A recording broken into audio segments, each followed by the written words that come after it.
প্রিয় শিক্ষার্থীরা, অ্যাকাউন্টিং 8 এর নতুন আরেকটি ভিডিওতে তোমাদের সকলকে স্বাগত জানাচ্ছি। আজকের এই ক্লাসে আমরা তোমাদের বোর্ড বইয়ের রেওমিল অধ্যায়ের তৃতীয় সৃজনশীলটি সমাধান করব। ইতিপূর্বে কিন্তু আমরা রেওমিল সংক্রান্ত ক্লাস করেছি এবং প্রথম এবং দ্বিতীয় সৃজনশীলের ক্লাস করেছি। সেই ক্লাসগুলো তোমরা আমাদের চ্যানেলের রেওমিল নামক প্লেলিস্টে পাবে, সেখান থেকে তোমরা ওই ভিডিওগুলো দেখে আসতে পারো। তো দেখো, 3 নম্বর প্রশ্নের ক নম্বরে বলা আছে মেজর সালে অ্যান্ড কোং এর মূলধন জাতীয় প্রাপ্তির পরিমাণ নির্ণয় করো।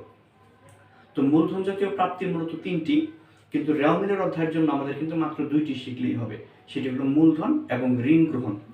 আরেকটি যেটি রয়েছে মূলধন জাতীয় প্রাপ্তি, সেটি হলো স্থায়ী সম্পদ বিক্রয়কৃত অর্থ বা স্থায়ী সম্পদ বিক্রয়। তো সাধারণত স্থায়ী সম্পদ বিক্রয় এই এন্ট্রিগুলো কখনো রেওমিলে লেখা থাকে না। তাহলে আমরা যদি দুটি শিখি, যে মূলধন এবং ঋণ, এই দুটি কিন্তু আমাদের মূলধন জাতীয় প্রাপ্তি। তাহলে আমরা এই ক নাম্বার অঙ্কটি করার জন্য প্রথমে আমরা নাম্বারটি দিয়ে দিব, এরপর লিখবো যে মূলধন জাতীয় প্রাপ্তির পরিমাণ নির্ণয় করা হলো। এরপর আমরা ঘরটি এঁকে নিব, এখানে বিবরণ 2টি টাকার ঘর দিলে কিন্তু আমাদের ঘরগুলো হয়ে যায়। আমরা যে দুটি এন্ট্রির কথা বললাম, মূলধন এবং ঋণ, আমরা এখন দেখব সেই দুটি এন্ট্রি এই রেওমিলে দেওয়া আছে কিনা। তোমরা যদি তোমাদের প্রশ্নটি দেখো তাহলে কিন্তু দেখতে পারবে 10 নম্বরে দেওয়া আছে গৃহীত ঋণ, অর্থাৎ যে ঋণটা আমি নিলাম। তো ঋণ যদি আমি গ্রহণ করি সেটি কিন্তু আমার মূলধন জাতীয় প্রাপ্তি। তাহলে এখানে আসে গৃহীত ঋণ। গৃহীত ঋণের পরিমাণ আছে 13,000 টাকা। এরপর প্রশ্নের 13 নম্বরে দেওয়া আছে মূলধন, তাহলে এটি হলো মূলধন জাতীয় প্রাপ্তি। মূলধন 67,000 টাকা। এটুকু যোগ করলে আমরা পেয়ে যাবো আমাদের উত্তর 80,000 টাকা। তো এটি হলো আমাদের মূলধন জাতীয় প্রাপ্তি। মূলত মূলধন জাতীয় প্রাপ্তি বলতে বোঝায় সেই ধরনের প্রাপ্তিকে যেগুলো আমরা অনেক বছর পর পর পাই, বা একবার পেলে হয়তো আমরা 2 বছর 3 বছর পর আমরা নাও পেতে পারি। তো এগুলো কিন্তু তোমরা চতুর্থ অধ্যায়ে ইতিমধ্যে শিখেছো। তবে তোমরা সংক্ষেপে মনে রাখতে পারো মূলধন জাতীয় প্রাপ্তি হলো মাত্র 3টি। তার মধ্যে রেওমিলের অঙ্কের জন্য এই 2টি সাধারণত থাকে। তো এই প্রশ্নের খ নম্বরে বলা আছে মুনাফা জাতীয় ব্যয়ের পরিমাণ নির্ণয় করতে হবে। চলো আমরা সেই অঙ্কটি করে নিই। মুনাফা জাতীয় ব্যয়ের পরিমাণ নির্ণয় করার জন্য আমরা উপরে লিখে নিব মুনাফা জাতীয় ব্যয়ের পরিমাণ নির্ণয় করা হলো, ঘরে কি নিব বিবরণ টাকা টাকা। তো মুনাফা জাতীয় ব্যয় মানে কিন্তু যে ব্যয়গুলো আমাদেরকে প্রতি বছর বছর করতে হয় বা নিয়মিতভাবে করতে হয়, সেগুলো হলো মুনাফা জাতীয় ব্যয়। তো ইতিমধ্যে কিন্তু পূর্বের ক্লাসে আমরা আলোচনা করেছি যে মুনাফা জাতীয় ব্যয় করতে হলে আমরা প্রথমে কিন্তু মজুত পণ্যের কাজটি করে নিব, অর্থাৎ সমন্বিত ক্রয়টি আমরা আগে নির্ণয় করে নিব। তো এই জন্য আমাদের প্রথমে প্রয়োজন হবে প্রারম্ভিক মজুত পণ্য। দেখো রেওমিলের একেবারে প্রথমে 1 নম্বরে দেওয়া আছে প্রারম্ভিক মজুত পণ্য 34,000 টাকা। তো আমরা আগে ওই টাকাটি লিখে নিব। প্রারম্ভিক মজুত পণ্য 34,000 টাকা। এর সাথে আমরা ক্রয়টাকে যোগ করব, যদি ক্রয় থাকে। দ্বিতীয়তেই আছে ক্রয় 1 লক্ষ টাকা, তাহলে ক্রয় 1 লক্ষ টাকা আমরা যোগ করে দিলাম। যোগফল 1,34,000 টাকা। এখন আমরা দেখব অঙ্কে ক্রয় ফেরত আছে কিনা। ক্রয় ফেরত থাকলে আমাদের বাদ দিতে হবে। দেখো 15 নম্বরে বলা আছে বহি ফেরত। তো বহি ফেরত মানে কিন্তু ক্রয় ফেরত, তাহলে এটা আমরা বাদ দিয়ে দিব, মাইনাস বহি ফেরত। বহি ফেরত আছে 6,000 টাকা। 6,000 টাকা বাদ দিলে আমাদের বিয়োগফল হবে 1,28,000 টাকা। এখান থেকে আমরা সমাপনী মজুত পণ্য বাদ দিয়ে দিব, তাহলে কিন্তু আমরা পেয়ে যাবো আমাদের সমন্বিত ক্রয়। তো যেই রেওমিলটি দেওয়া আছে প্রশ্নে, এই রেওমিলে কিন্তু কোনো সমাপনী মজুত পণ্য নেই। তাহলে এই বহি ফেরত বাদ দিলে যে টাকাটি আসবে 1,28,000, এটাই কিন্তু আমাদের সমন্বিত ক্রয়। এটাই আমরা টাকার ঘরে লিখে দিব 1,28,000 টাকা। তো এই মজুত পণ্যের কাজটি করার পরে আমরা এরপরে বাকি ব্যয়গুলো দেখবো যে আর কি কি ব্যয় আছে। দেখো 3 নম্বরে বলা আছে বেতন, তাহলে বেতনটি আমরা লিখে দিব। বেতন প্রতি বছর বছর প্রতি মাসে মাসে প্রদান করতে হয়, তার মানে এটি মুনাফা জাতীয় ব্যয়। এরপর বলা আছে জাহাজ ভাড়া। এই জাহাজ ভাড়াও কিন্তু প্রতিবার পণ্য আনার জন্য প্রতিবার জাহাজের ভাড়া আলাদা আলাদা দিতে হয়, তার মানে এটি নিয়মিত ব্যয়। জাহাজ ভাড়ার পরিমাণ আছে 5,000 টাকা। এরপর দেখো বলা আছে বরাদ্দকৃত বাট্টা 12 নম্বরে, অর্থাৎ প্রাপ্য হিসাবের নিকট থেকে বা দেনাদারের নিকট থেকে টাকা আদায় করার জন্য তাকে আমি যে ছাড় দিলাম সেটাকে বলা হয় বরাদ্দকৃত বাট্টা। এটি কিন্তু প্রতিবারই প্রাপ্য হিসাবের নিকট থেকে অর্থ আদায়ের জন্য এই ছাড়গুলো দেওয়া হয়, এই কারণে এটি মুনাফা জাতীয় ব্যয়। এরপর দেখো 16 নম্বরে বলা আছে মণিহারি। মণিহারি মানে কিন্তু আমাদের অফিসের ব্যবহৃত কাগজ, কলম, পেন্সিল ইত্যাদি। তো এগুলো কিন্তু আমাদের নিয়মিতভাবে ব্যবহার করতে হয়, এই কারণে এটিও মুনাফা জাতীয় ব্যয়। মণিহারি 5,000 টাকা। এরপর রয়েছে কুরিন, মানে দেনাদারের যে টাকা আদায়যোগ্য নয়, এবং রয়েছে কুরিন সঞ্চিতি। তো এটা কিন্তু আমাদের মনে রাখতে হবে, মুনাফা জাতীয় ব্যয় করার সময় কুরিন থেকে কুরিন সঞ্চিতিটা আমাদের বাদ দিয়ে দিতে হবে। তাহলে কুরিন আছে 9,000 টাকা এবং সন্দেহজনক দেনা সঞ্চিতি অর্থাৎ কুরিন সঞ্চিতি আছে 8,000 টাকা। এটা আমরা বাদ দিয়ে দিব।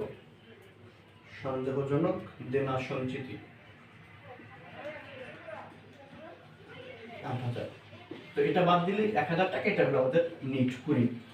তো এই হলো আমাদের মুনাফা জাতীয় ব্যয়। এখন এগুলো যোগ করে দিলে কিন্তু আমরা পেয়ে যাবো আমাদের মোট মুনাফা জাতীয় ব্যয়। তাহলে সবগুলো যোগ করলে আমরা পেলাম 1,61,000 টাকা। এটি আমাদের মুনাফা জাতীয় ব্যয়।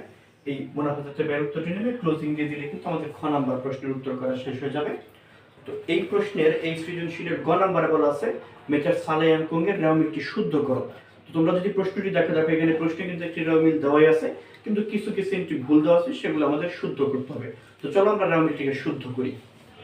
রেওয়া মিলটি তৈরি করার জন্য আমরা প্রথমেই যে প্রতিষ্ঠানের রেওয়া মিল তৈরি করব তার নাম লিখে নিব। এখানে প্রতিষ্ঠানের নাম আছে মেচার সালে এন্ড কোং। তো আমরা উপরে লিখে নিব মেচার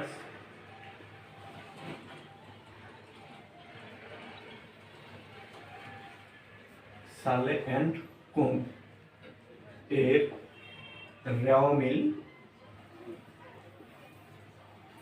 এবং এরপর আমরা তারিখটি দিয়ে নিব 31শে ডিসেম্বর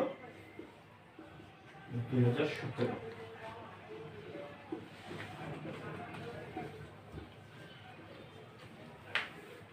এরপর আমরা যথারীতি রেওয়া মিলের ঘরেকে নিব। ঘর কিন্তু তোমাদের জানা থাকার কথা, ক্রমিক নং, হিসাবের শিরোনাম, খতিয়ান পৃষ্ঠা, ডেবিট টাকা এবং ক্রেডিট টাকা। তো আমরা রেওয়া মিলের ঘরটাই কিনলাম, ক্রমিক নং, হিসাবের শিরোনাম, খতিয়ান পৃষ্ঠা, ডেবিট টাকা, ক্রেডিট টাকা। আমরা কিন্তু এই দুটি লাইন মনে রাখলে কিন্তু আমরা রেওয়া মিলটি করতে পারবো যে আয়, দায় এবং মূলধন এই তিনটি হবে আমাদের ক্রেডিট, এবং সম্পদ, ব্যয়, উত্তোলন এই তিনটি হবে আমাদের ডেবিট। তো প্রথমে দেখো প্রশ্নে দেওয়া আছে প্রারম্ভিক মজুদ পণ্য। তো এই প্রারম্ভিক মজুদ পণ্য হলো ব্যয় হিসাব, তাহলে ব্যয় হলে সেটি হবে ডেবিট। তাহলে আমরা প্রারম্ভিক মজুদ পণ্যের টাকাটি লিখে দেব ডেবিটের ঘরে। প্রারম্ভিক মজুদ পণ্য এটি আছে 34,000 টাকা, হবে ডেবিট। এরপর দেখো বলা আছে ক্রয়। ক্রয়ও কিন্তু একটি ব্যয় হিসাব, তাহলে ব্যয় হলে সেটি হয়ে যাবে ডেবিট। তাহলে দ্বিতীয়তে ক্রয়, এটিও হয়ে যাবে ডেবিট। টাকা হলো 1,00,000 টাকা। 3 নম্বরে যেটি বলা আছে সেটি হলো বেতন। বেতনও কিন্তু একটি ব্যয় হিসাব, কিছুক্ষণ আগে আমরা করলাম, এটি মুনাফা জাতীয় ব্যয়, তাহলে ব্যয় হলে সেটিও হয়ে যাবে ডেবিট। বেতন আছে 12,000 টাকা। 4 নম্বরে বলা আছে পাওনাদার। পাওনাদার মানে হলো যে আমার কাছে টাকা পায়, তাকে ভবিষ্যতে টাকা পরিশোধ করতে হবে, এটি দায় হিসাব, দায় হলে সেটি হয়ে যাবে ক্রেডিট। অর্থাৎ 4 নম্বরে যে পাওনাদারটি আছে এটি আমাদের ক্রেডিটের ঘরে লিখতে হবে। পাওনাদার টাকা আছে 40,000 টাকা ক্রেডিটে। 5 নম্বরে যেটি রয়েছে সেটি হলো দেনাদার। দেনাদার শব্দের অর্থ হলো যার কাছে আমি টাকা পাই, ভবিষ্যতে তার কাছ থেকে আমি টাকা পাবো, তাহলে এটি আমার সম্পদ, আর সম্পদ হলে সেটি হবে ডেবিট।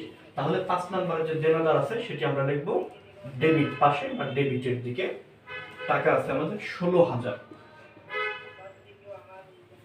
6 নাম্বার আছে ব্যাংক জমার উদ্বৃত্ত, অর্থাৎ আমার ব্যাংকে টাকা জমা আছে, এই টাকা কিন্তু ভবিষ্যতে আমি উত্তোলন করতে পারবো, তাহলে এটি আমার সম্পদ, সম্পদ হলে এটি হবে ডেবিট। তার মানে এই 6 নম্বরে থাকা ব্যাংক জমার উদ্বৃত্ত এটি হবে ডেবিট। ব্যাংক জমার উদ্বৃত্ত এটি আছে 45,000 টাকা। 7 নম্বরে রয়েছে আন্তঃফেরত। আন্তঃফেরত মানে হলো বিক্রয় ফেরত। তো বিক্রয় ফেরত প্রকৃতপক্ষে কিন্তু একটু বিপরীত আয় হিসাব বা প্রতি আয় হিসাব। বিক্রয় ফেরতের ফলে বিক্রয়ের পরিমাণ কমে যায়, যেগুলো তার নিজ হিসাবকে কমিয়ে দেয় সেগুলো কিন্তু বিপরীত হিসাব বা প্রতি হিসাব বলা হয়। কিন্তু তোমাদের বইতে বিক্রয় ফেরতকে আয় হিসাব হিসাবে দেখানো হচ্ছে, এবং কারণে বলা হচ্ছে আয় হ্রাস। তো আয় বৃদ্ধি পেলে যদি ক্রেডিট হয়, তাহলে আয় হ্রাস পেলে কিন্তু ডেবিট হবে। তো তোমাদের এত কিছু মনে রাখার আসলে দরকার নেই, এভাবে মনে রাখবে যে ডেবিটের ফেরত ক্রেডিট, ক্রেডিটের ফেরত ডেবিট। তাহলে বিক্রয় হলো আয় হিসাব, আয় হলে ক্রেডিট হয়, এখানে ক্রেডিটের ফেরত আছে, তার মানে এটি ডেবিট হবে। তাহলে বিক্রয় ফেরত বা আন্তঃফেরত এটি হবে ডেবিট। বিক্রয় ফেরতের টাকা দেওয়া আছে 3,000 টাকা। এরপর বলা আছে জাহাজ ভাড়া, এটি একটি ব্যয় হিসাব, ব্যয় হিসাব হলে সেটি হবে ডেবিট। টাকা আছে 5,000। এরপর বলা আছে প্রদেয় বিল। প্রদেয় বিল মানে হলো যে বিলের টাকা আমাকে পরিশোধ করতে হবে ভবিষ্যতে, তাহলে এটি আমার দায়, দায় হলে সেটি হয়ে যাবে ক্রেডিট। এরপর বলা আছে গৃহীত ঋণ, অর্থাৎ যে ঋণটা আমি গ্রহণ করেছি আমাকে ভবিষ্যতের ঋণটি শোধ করতে হবে, তাহলে এটি হয়ে যাবে, এটি আমার দায়, দায় হলে এটি হবে ক্রেডিট 13,000 টাকা। 11 নম্বরে বলা আছে দালান কোঠা, এটি হলো সম্পদ হিসাব, সম্পদ হলে সেটি হবে ডেবিট, তাহলে আমরা ডেবিট পাশে দালান কোঠা 55,000 টাকা লিখে দিব। 13 নম্বর রয়েছে বরাদ্দকৃত বাট্টা, এটি কিন্তু আমরা খ নাম্বার করার সময় শিখেছি, এটি হলো একটি মুনাফা জাতীয় ব্যয়, আর ব্যয় হিসাব হলে সেগুলো হয়ে যাবে ডেবিট 10,000 টাকা। এরপর বলা আছে মূলধন, দেখো এখানে কিন্তু লেখা আছে আয় দায় মূলধন, এই তিনটি হবে ক্রেডিট, তাহলে এই মূলধন হিসাবটি হয়ে যাবে।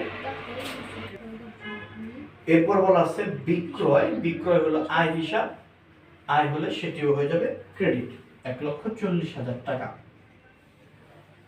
এরপর বলা আছে বহি ফেরত, বহি ফেরত মানে হলো ক্রয় ফেরত, তাহলে চিন্তা করো ক্রয় হলো ডেবিট, তাহলে ডেবিটের ফেরত, অর্থাৎ ক্রয় ফেরত মানে কি ডেবিটের ফেরত, তাহলে ডেবিটের ফেরত হয়ে যাবে ক্রেডিট, টাকা আছে 6,000।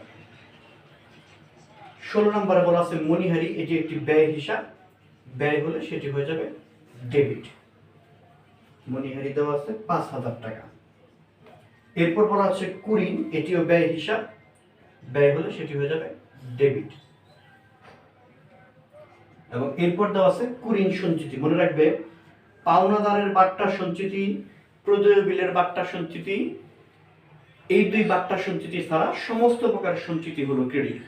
পাওনাদারের বাট্টা সঞ্চিতি এবং প্রদেয় বিলের বাট্টা সঞ্চিতি, এই দুই বাট্টা সঞ্চিতি ডেবিট, এছাড়া যত সঞ্চিতি আছে সব সঞ্চিতি হবে ক্রেডিট, তাহলে সন্দেহজনক দেনা সঞ্চিতি এটিও হয়ে যাবে ক্রেডিট, সন্দেহজনক দেনা সঞ্চিতি, তাহলে আমরা ক্রেডিটে লিখে দিব 8,000 টাকা। আমাদের সবগুলো এন্ট্রি পোস্টিং দেওয়া শেষ, এখন আমাদের যে কাজ করতে হবে পূর্বের মতোই আমরা প্রথমে ডেবিট পাসগুলো যোগ করব, এক জায়গায় রাফ লিখে রাখবো, ক্রেডিট পাস যোগ করব, এক জায়গায় লিখে রাখবো, দেখবো কি হয়। তো আমরা এখন ডেবিট ক্রেডিট যোগ করে নিব। তো আমাদের ডেবিট পাসের যোগফল আসলো 2,94,000, ক্রেডিট পাসের যোগফল 2,94,000, অর্থাৎ আমাদের দুই পাশের টাকাটা মিলে গেছে, তাহলে আমাদের কিন্তু আর অনিশ্চিত হিসাবের কোনো প্রয়োজন নেই, আমরা শুধু দুই পাশে লিখে দিব 2,94,000 ক্লোজিং এবং এই পাশে 2,94,000 ক্লোজিং, ক্লোজিং দিয়ে এই টোটাল ঘরটা বন্ধ করে দিলে কিন্তু আমাদের অঙ্ক শেষ হয়ে যাবে। তো আশা করি এই সৃজনশীলটি সম্পূর্ণ তোমরা বুঝতে পেরেছো, কারো যদি কোথাও বুঝতে সমস্যা থাকে তোমরা কমেন্ট সেকশনে জানিয়ে দিতে পারো। ধন্যবাদ সকলকে।